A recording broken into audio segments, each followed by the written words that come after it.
Welcome all.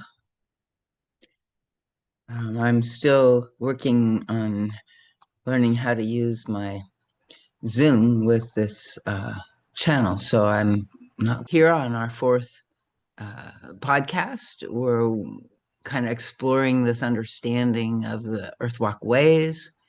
Um, and today I thought we would do a little bit of a dive into the direction of the West and more on the medicine wheel teachings for our times.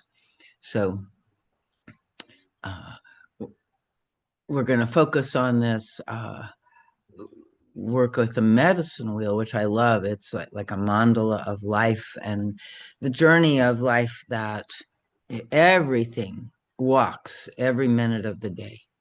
And it's a wheel within wheels. And I find that it's a great map that helps us navigate our journey of life, and helping us know where we are on the medicine wheel helps us understand, like sort of how to hold the circumstances or whatever we're experiencing.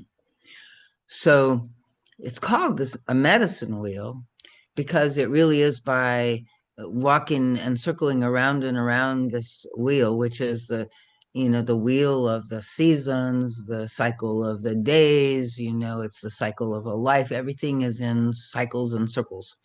And so as we walk around all of these cycles, it's actually a way that by circling around and around this wheel, it becomes a spiral. And we begin to rise as we learn more to be in harmony with this natural flow. And so we're entering fully now into the season of fall in the Northern Hemisphere. And so I want to invite everyone just to participate as we explore this direction and see how it might help us navigate these times. And we're going to just use this medicine wheel as a little bit of a map. Before I go deeply into the season of the fall, the direction of the west, let's do a kind of overall overview of the medicine wheel. And this is my version. There are many, many versions of the medicine wheel. And I find that in some ways, if you just work with the energies of the seasons and the times of the day that they represent, everything has a color and a animal and different things like that. But to me, the main teachings are in, the times that we're navigating through. And if we understand what those times are calling for from us, then we can really follow a little better. And then there are sometimes, like circles within circles, cycles within cycles. And so, in a way, we're sort of just in the beginning, a little midway into the season of the West. And so you could say that we were in the south or the southeast of the West, right? And then there's also times of life where we might be beginning something brand new, here in the direction of the West.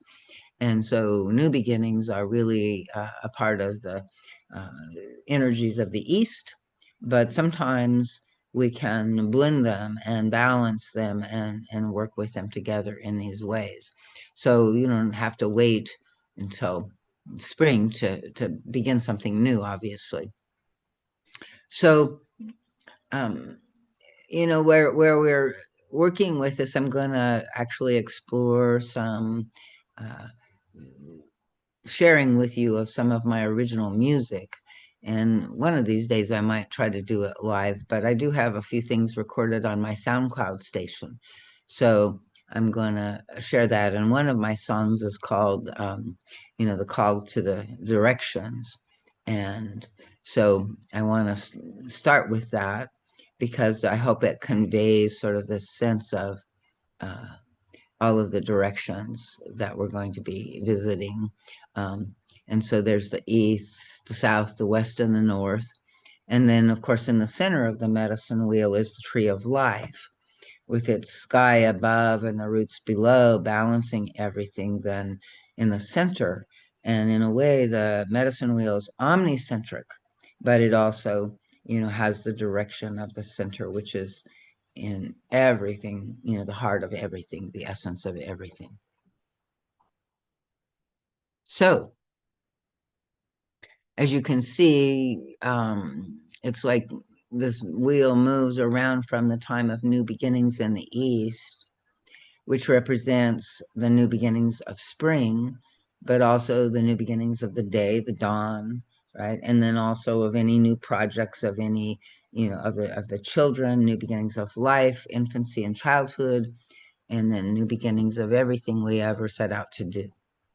And so it's kind of the ruler of new beginnings in that sense. And the first thing we want to do at the beginning of anything is to make our connection to spirit and, to the beauty and the mystery of all that is. And we want to humble ourselves and we want to seek guidance and help. We have our inspiration, which is also, what comes out of the East. Um, and we want to, bring it forth, act on it, materialize it, which is in the direction of the South. And yet we also don't want to just be doing it on our own. We want to like know that what we want spirit is working with to help us if it's aligned with divine. And so we want to listen and find right timing and trust in this larger support that we might be getting. And if we have tensions around starting things and that kind of stuff, this might be a direction to explore a little more deeply and to come into harmony with, right? And so the way of seeing in the East is the vision of the eagle. And that eagle is sort of the archetypal owner of the power of far seeing. And partly it's, has this incredible acuity of vision. And also it flies very close to spirit, high in the sky. And so the eagle is our guide.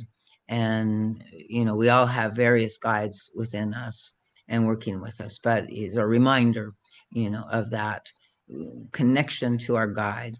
And we're often more naturally connected to that as children, right? And then as we grow and take on more of the world, we lose that immediacy of connection.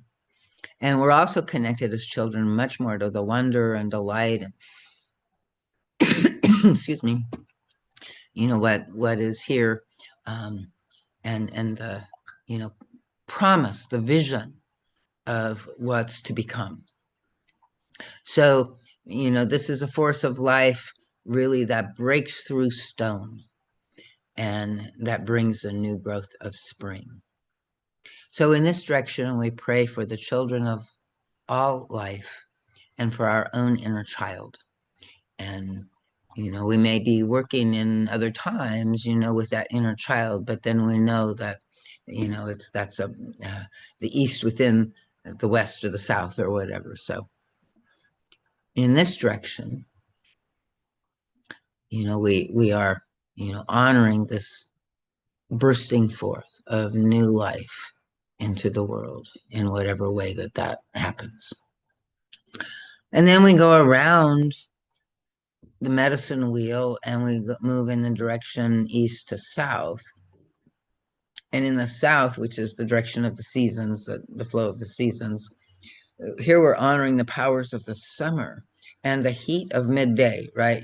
So again, there's a kind of correspondence of the day and the year and this, intensification of the heat, which creates this expansion of life, this, adventurous drive to explore and make new things, to conquest, to grow, right? It's kind of like expanding in territory, expanding in capacity, expanding in, experience. And so in some ways we could say our world has sort of like been stuck in the South for some time. Like our whole culture is South oriented. And in a way, I think there's signs that we're moving into the West now, which we really need, because there's a sort of, again, extreme imbalance in any one of the directions. And so if we stop moving around them, we're not going to really grow. So it's the adventure of growth, and in that we only, see in the here and now. and we see up closely in the physical dimension.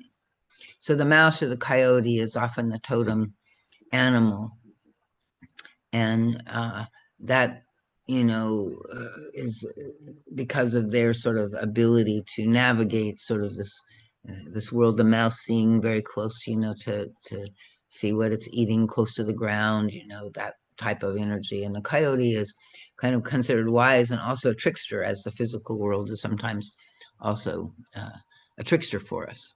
So as we expand, uh, we're growing, which is a beautiful thing, and then oftentimes, though, in that expansion, we create friction. We are sort of going into another person's territory, and in some ways, that can make for connection, um, and relationship, and hopefully with good vibes. But that kind of expansion can also lead to war, and it is about knowing our place and our boundaries and accepting, the resources that we've been given and knowing the abundance within that, rather than, feeling like we have to expand and take over somebody else's space or territory. So, our curiosity, our impulsiveness will always kind of take us beyond ourselves in the South. And this is not a bad thing. We desperately need it. Otherwise, we might stay frozen and never learn anything about ourselves at all. We might never want to risk, and the South is sort of this movement into life that sort of accepts or moves beyond the risk, in this moment of now, and just says yes, to life. And yet, there are sometimes consequences to that. And so that's how we come around to the West. And so that's the time of the fall, of the autumn, and the time of dusk in the day, evening. So this is the time we're in, I think, right now, currently in our larger cultural time frame. And So let's take a deeper dive into this direction. I think it will help us a lot to navigate our times. And in doing this, I want to also include some original music, like I mentioned, that speaks to some of these themes that come out of the West in our journey of life. So the West is the direction of fall and of the harvest. And it is also the time of sunset each day. So this time, think about it. What is it like? A bustle of activity, but different activity than the South. This activity is not so much in play, but in preparation. So the harvest must be gathered, and the feast is prepared, and the stores are set aside for the winter, and the seed corn is saved and secured for the spring.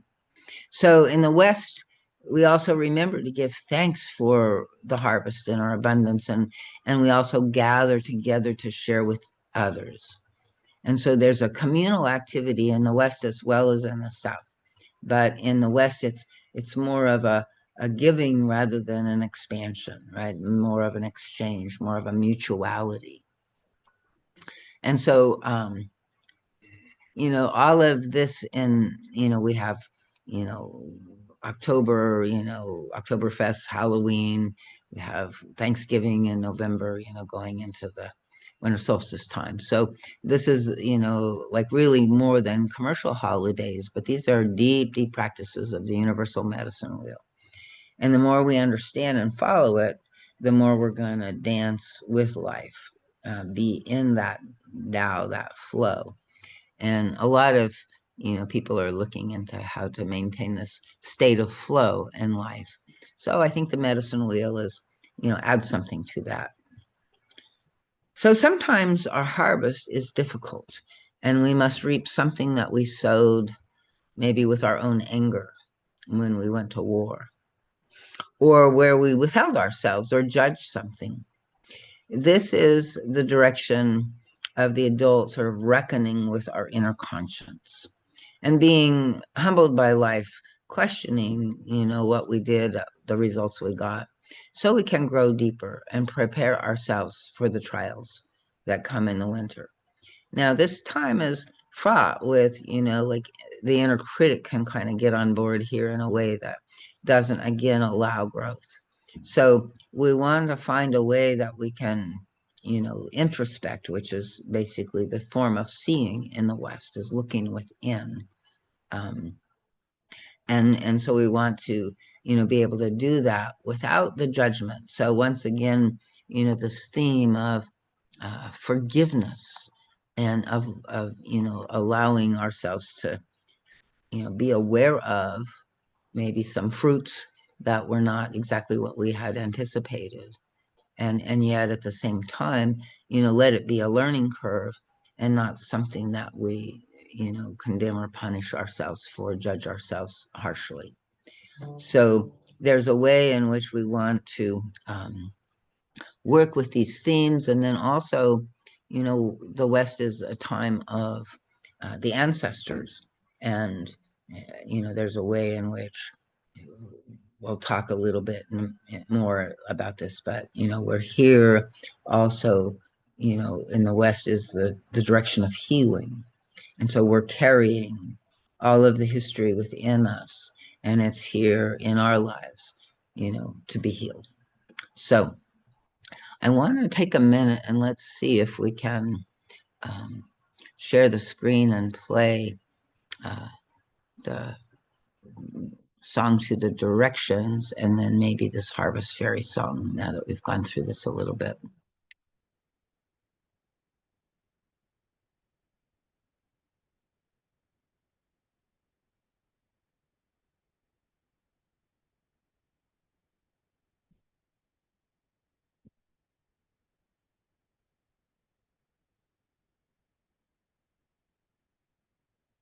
It's going to take me just a minute here. Oh, shoot. It says I can't shift into that while I'm recording. So new things. How do I do this? Maybe this will work. Okay.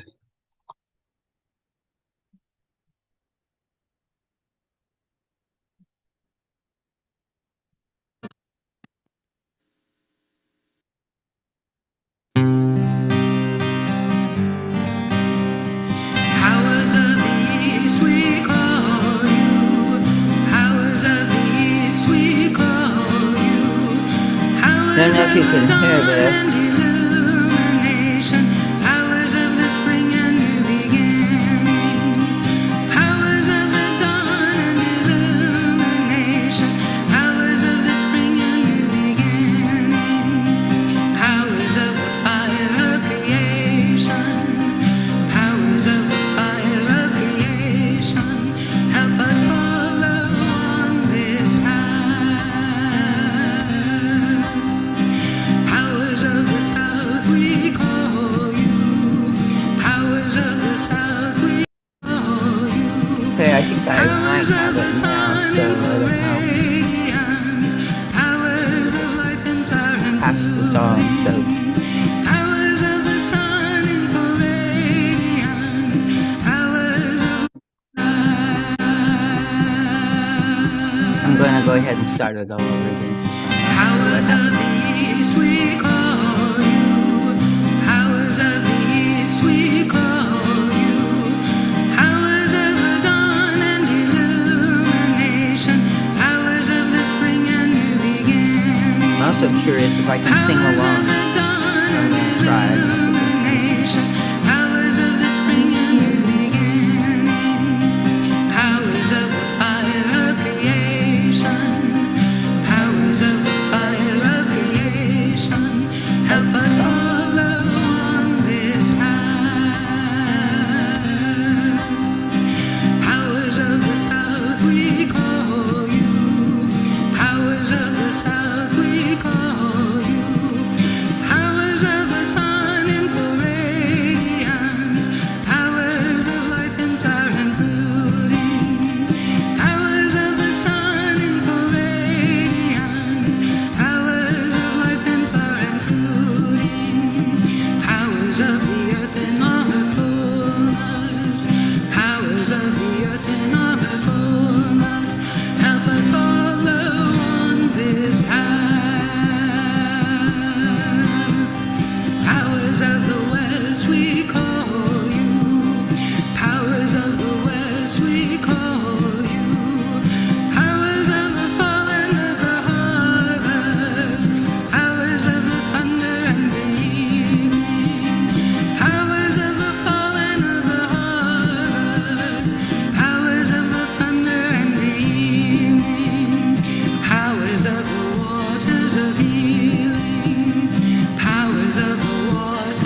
of destiny, powers that hold our destiny, help us follow on this path.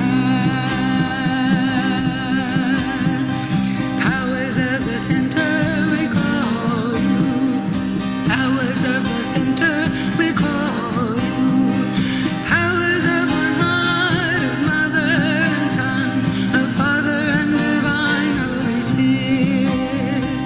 Powers of one heart, of mother and son, of Father and divine Holy Spirit.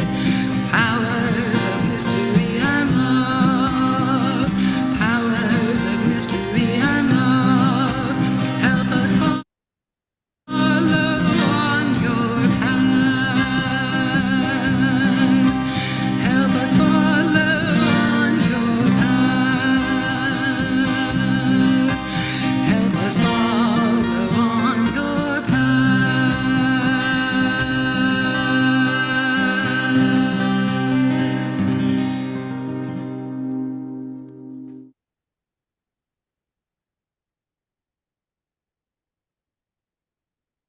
Okay. I'm not sure if that worked or not. Well, remains to be seen. But I wanted to just give you a sense of, sort of each of those directions and mm, the calling of those energies and the understanding that life is this, journey around the medicine wheel. And so here we are in the direction of the West. And traditionally, there is the harvest feast and the sharing of abundance with others. It's a time of gratitude to be together, to celebrate the goodness of life, sometimes even in the midst of the shadows. So let me offer, one other little harvest song. It was a song that came to me. I swear it was like a little fairy that came to sing this to me. So let me switch back over and share this Harvest Fairy song.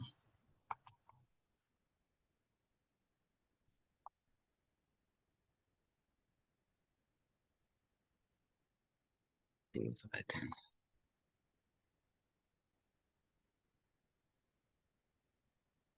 So this is my SoundCloud station, and I have 116, 17 hymns that are original. So let's go ahead and play this one.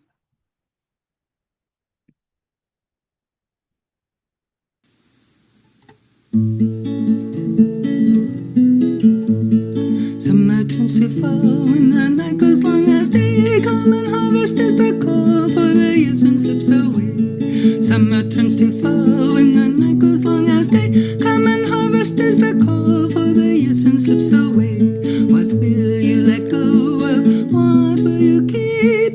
What will you share on? What will you feast? What will you let go of? What will you keep? What will you share on? What will you feast? Remember what you've planted, for the seeds that you have sown have faded for the harvest time to reap of its gold. Remember what you've planted, for the seeds that you have sown have faded for the harvest time to reap of its gold. What will you let go of? What will you keep? What will you share on? What will you feast? What will you let go of? What will you keep? What will you share on? What will you feast? Remember, save your seed corn for to sow when comes the spring. And remember to give thanks for this harvest that God brings. Remember, save your seed corn for to sow when comes the spring. And remember to give thanks for this harvest that God brings.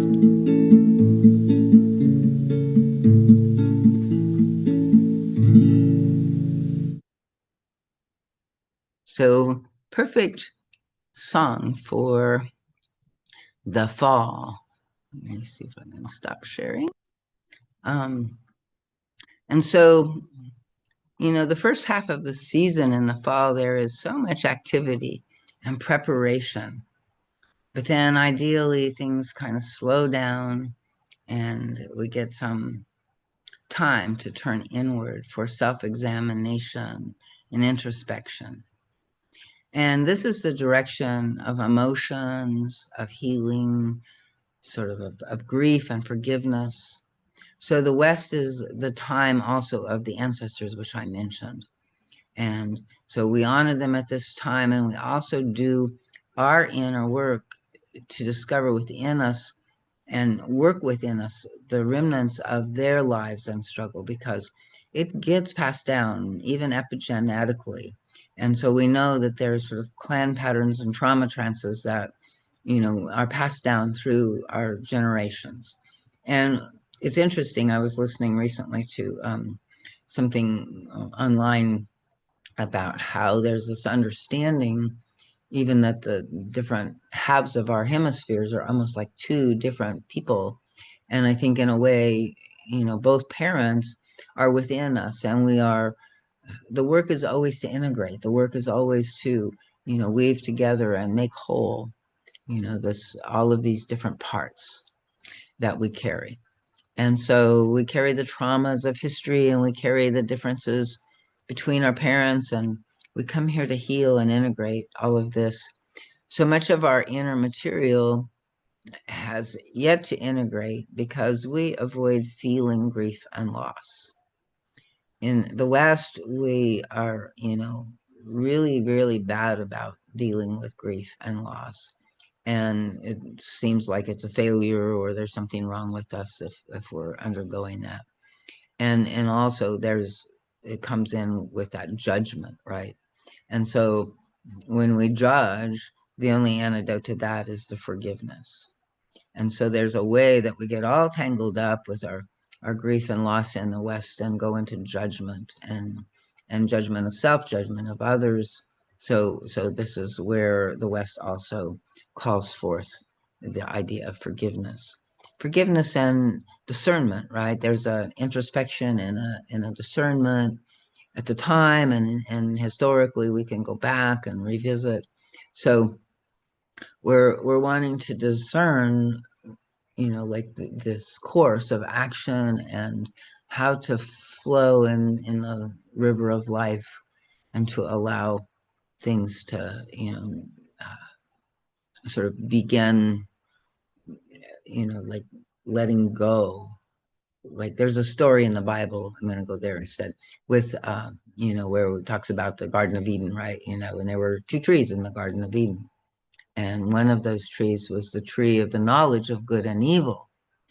And that was the tree that, that supposedly Eve was tempted by the snake to eat thereof, and then discovered that they were naked and hid themselves in shame, right? So shame came into being, with this knowledge of good and evil, and it was like a kind of judgment. And I think there is a way that our inner conscience needs to be activated, but shame and judgment is not, what, is like going to help us heal.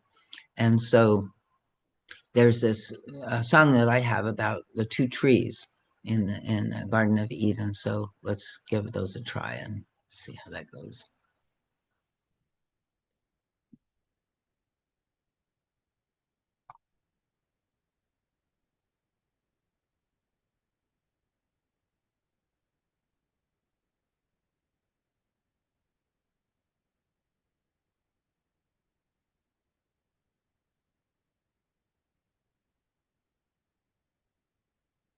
See.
was firmly planted, it can bend with the storm. The tree of life is ever fruitful, it can yield everything. So plant this tree on the sides of the river and let go into the flow. Let go of all judgment and all against life. Trust in the flow to make you whole.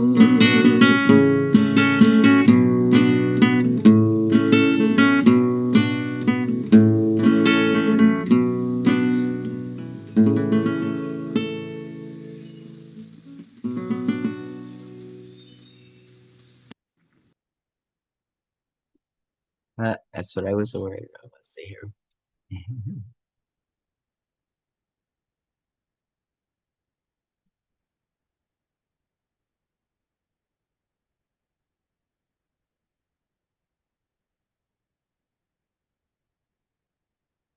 Sure. What's going on with all of this? So, but anyway, that's two trees. So as I look over this year and I see how our divisions are surfacing and now and sort of in that light, I think we can pray to see the larger truth beyond all the polarities, and we can allow ourselves hopefully to grieve and to praise and to trust in the journey. So, um, forgiveness is a difficult thing, right? And it's a kind of very deep process within us that it's hard for us to realize how, much is required of that. So there's a way in which we're just trying to realize that every grievance, regardless of degree, really, is an argument with divine creation, the fundamental power that made things the way they are.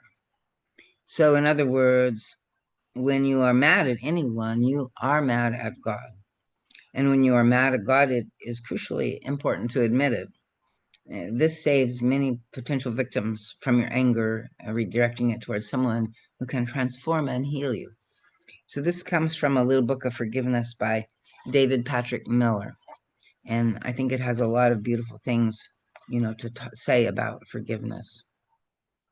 But I think this is a really important one and part of, like the distorted lessons of the South, right? Where we're here in this moment now, and then we need to like learn to surrender to that, to what is, with acceptance, and not argue with it in so many ways that we do. And so, like, this process of learning to surrender, I think, is more going into the North and the West of this part of the journey. So that as we, begin to realize that, we're fighting with God, or we don't, like what we're facing, that we can find a different kind of resilience instead of sort of the brittle, stance of fight or flight that doesn't usually yield us the results we want. And so it's difficult to stay mad at God, he goes on, because most of the time our experience of God is nothing more than an idea. And yet your conscious itself is nothing more than an endless rush of ideas about reality.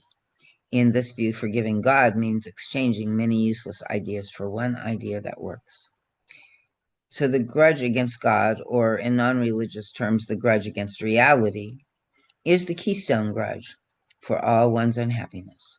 I've learned that I can save a lot of time by allowing the connections of all my petty, middling, and major grudges back to the keystone grudge, and then asking myself the question, is it more likely that God was wrong to make the world this way, or that I am somehow wrong in the way that I am looking at it?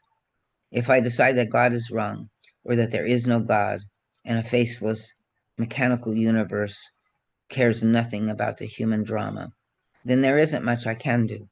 But when I realize that I can always clarify my perceptions of the world, I can start learning and contributing again. That seems to be the way to both humility and power.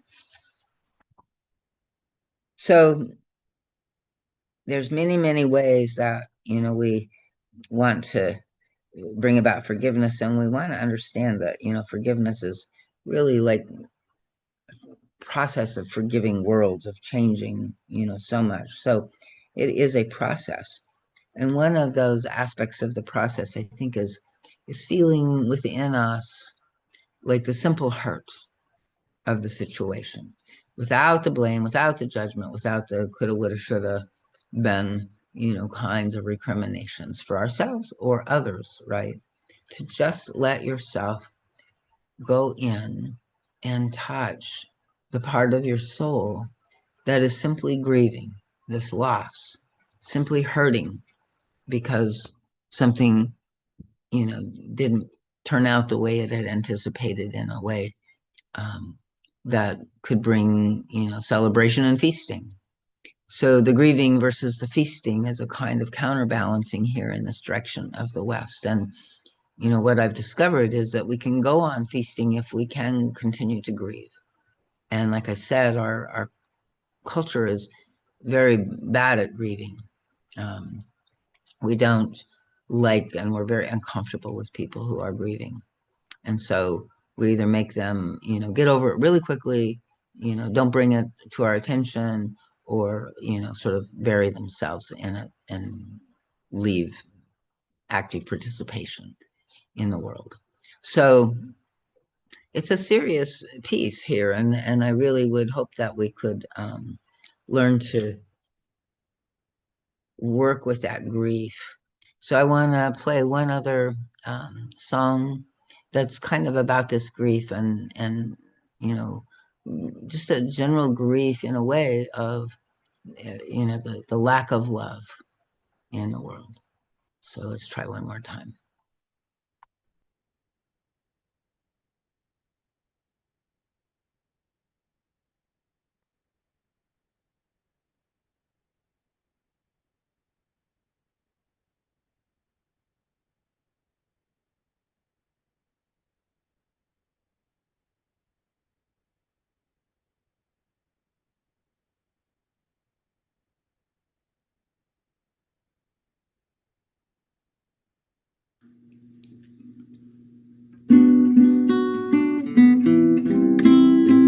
Ooh, my soul, ooh, my soul, grieving this world so far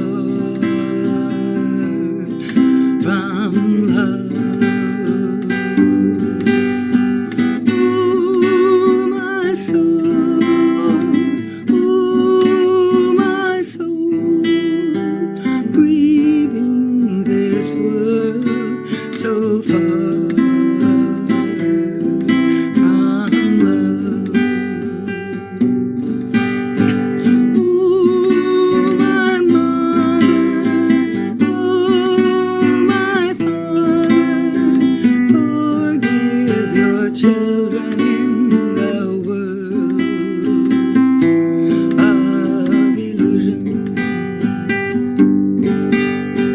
Oh, my mother, oh, my father, forgive your children in the world of illusion. Oh, my father, oh, my mother, awaken the love within that I am. Ooh, my father, oh, my mother, awaken the love within that I am.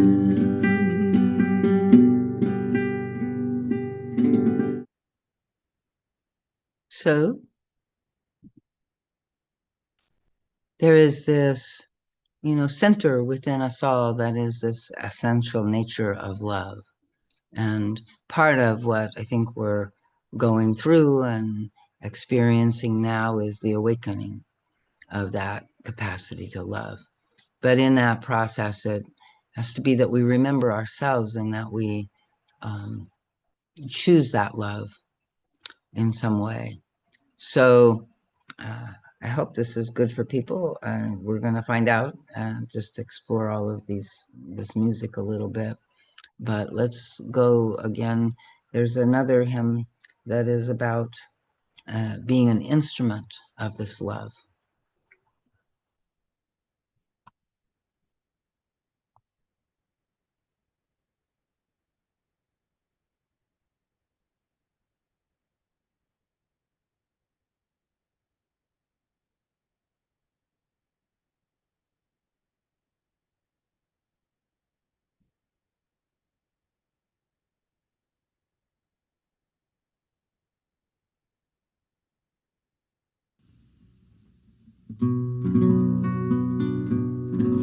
Into the arms of life, I surrender all my fears, affirming this unfolding, not knowing where we're going.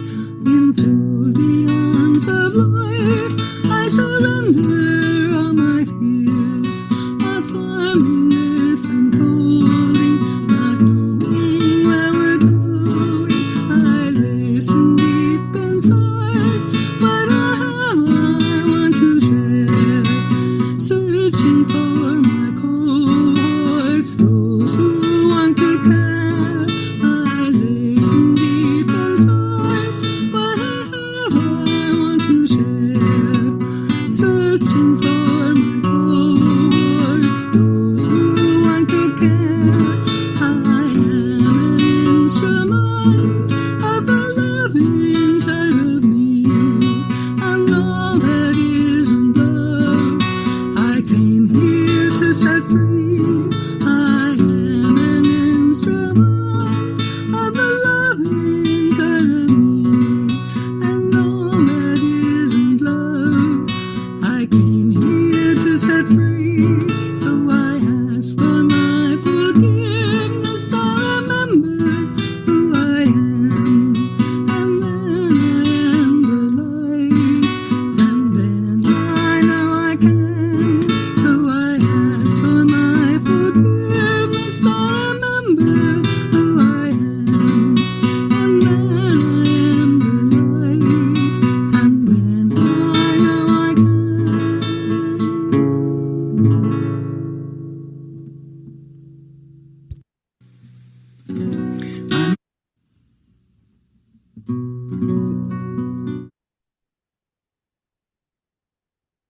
Okay.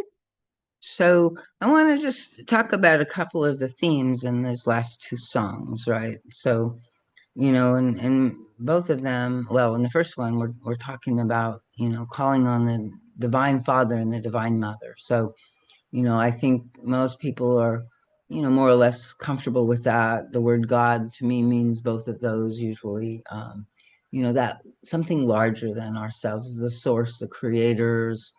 Uh, and in our tradition, it is a masculine and a feminine, energy that comes together to create anything. And so there is this divine feminine of the, cosmos, of the earth mother, of the, mother nature, of, mother cosmos, of the universal mother of us all. And then, of course, there's the energy of the father. And of course, in the medicine wheel, it becomes local on the earth, like with the earth mother, being our foundation, our support, giving us our place to be, and our mission here on earth, and then our father, guiding us and supporting us and bringing us, so father sky, the guidance of the light of the sun and the moon and the stars, and the expansion of the uh, the life force of the breath, and the ability to see clearly is part of that divine masculine. And so we're invoking these forces here, in this way of really reminding ourselves of all of these powers and principalities and basic energies of life.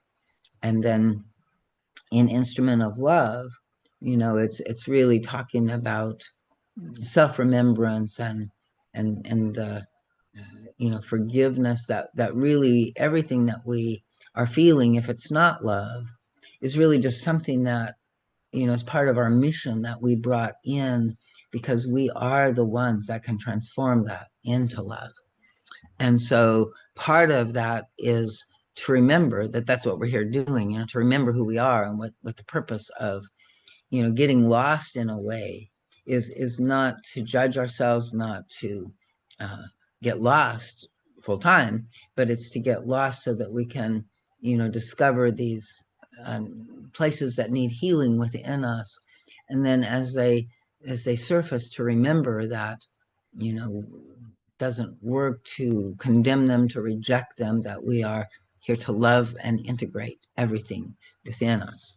And so when we remember who we are, then, and we can seek their forgiveness and know that, we are in that process of transforming all of this material, that we're carrying as souls, to bring it back into union, to bring it back into harmony, and to align again, in the light. And I do believe that we are sort of collectively in this fall time period, going into the winter of a very large collective transformation. I pray so, because it seems like the forces of polarity and stuff are very strong right now, and the need for waking up beyond our misunderstandings and our confusions and our fears and our judgments is really needed right now so deeply. And I think there is many people praying for a kind of divine intervention that will take us to another level, help us understand what we're here for, and why all of this happens, and how to navigate, which is also what the medicine wheel is helping. So as we sit with whatever is in us, right, whatever is shaking us right now, like the West is sort of the canyon with the water going through, what is it in the I Ching, that one that means danger, right? It's a process where we're being squozen, we're being shaken, we're being pressurized into transforming wet coal into diamonds, right? So hopefully this is a part of our journey right now, and a part of your journey, and to align with and take advantage of it, right? Not just resist it, to do your best to surrender. And surrender is like an acceptance, but it doesn't mean you have to like it. It's what is, right? And this is a part of the, like, bringing the healthy aspects of the energies of the South into the West, is this kind of deep trust in reality, right? And yes, we might get the rug pulled out from under us a little bit, but actually that's also part of our teaching, part of the lessons that we're receiving. And so it's the universe benignly working for our benefit one more time. And so that leaves us at the end of this time, with the time of the Thanksgiving feast, to also remember the whole year, and to give thanks for everything, including the challenges, including the difficulties. So there's a deep uh, understanding that everything that we encounter is just a part of our healing process. So I'm going to go ahead. I thought I had a different hymn, but I'm not seeing it. So I'm going to go ahead and offer one more hymn here for our time together. It's getting close to our time to wind up. So let me share screen again.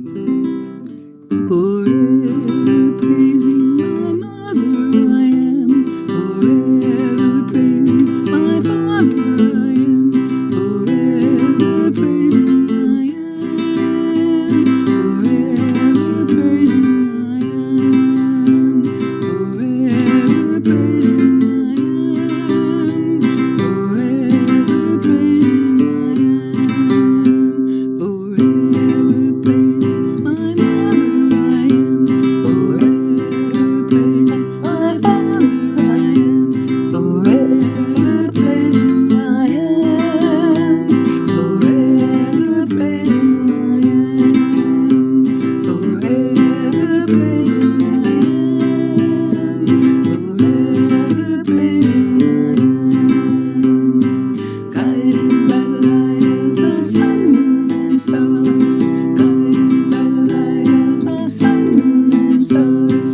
Guiding me all the way home.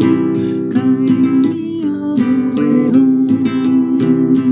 Guiding me all the way home. Guiding me all the way home. Guided by the light of the sun, moon, and stars. Guided by the light of the sun, moon, and stars. Guiding me all the way home. Guiding me all the way home. Guiding me all the way home. Guiding me all the way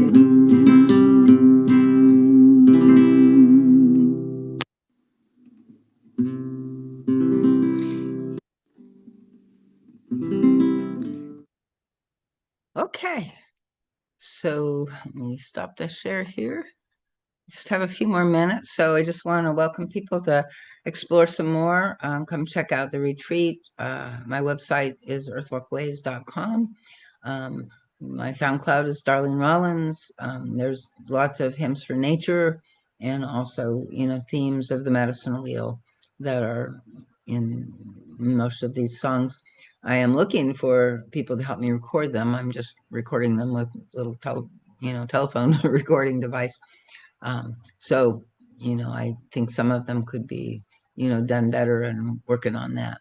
But I hope you enjoyed this little exploration of the direction of the West and this time where we are here in introspection, in Thanksgiving, in completion, in the harvest time of this year, and to really, open to sitting with like the all of it in some ways, right?